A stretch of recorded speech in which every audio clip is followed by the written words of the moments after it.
Who introduced you to fighting games? I don't know. Nobody really. Fighting games introduced themselves to me. I told you that I grew up in arcades. I was born in 1984.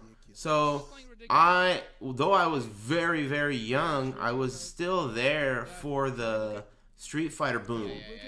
I was too young to understand it. But I do remember the first memory I have of Street Fighter 2 was I could barely see over the arcade machine. Is air hockey for biashes? Nah, man, air hockey's legit. Hell yeah. Dead Man's Dude, thanks.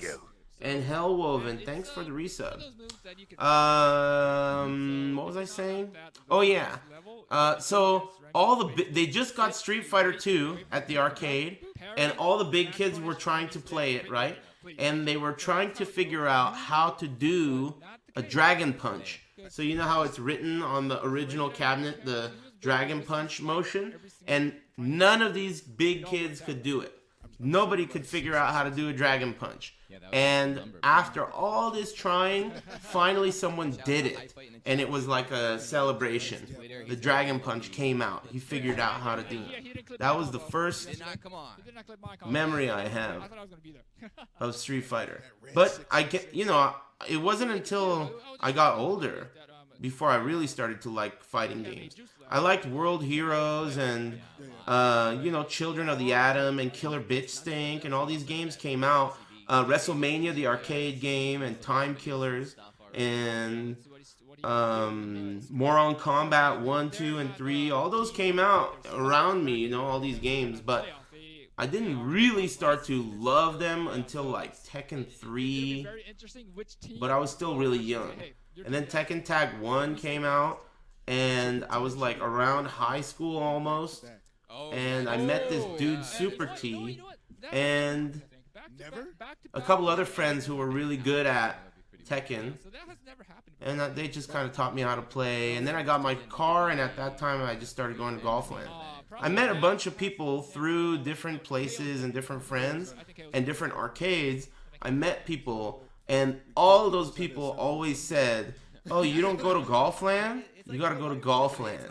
If you like fighting games, you gotta go to Golfland." That's what everyone said. And in my search for this Golfland place, there was no GPS. There was none of that shit, right? I ended up going to so many different Golflands. I went to Camelot Golfland. I'm like, what the fuck? This is before everyone moved there. I went to Camelot Golfland. Where is everybody? This is supposed to be the best arcade. I went to golf and stuff. I went to all these different golf places in Southern California. Every golf place in the book. Couldn't find it. Finally ended up finding Southern Hills Golfland. It was like an hour away. But it was worth it. And I went there every day after that.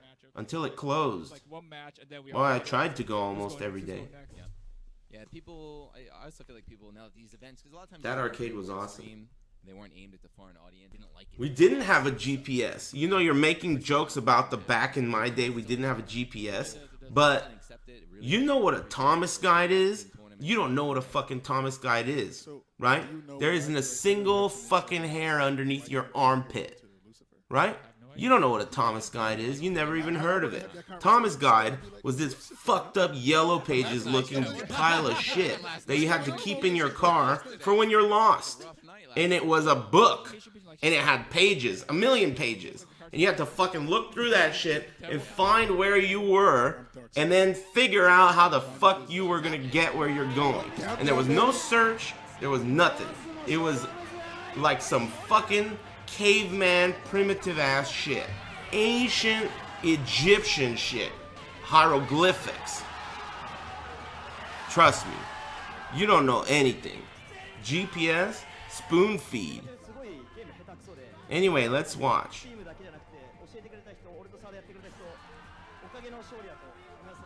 Thomas guides were trash.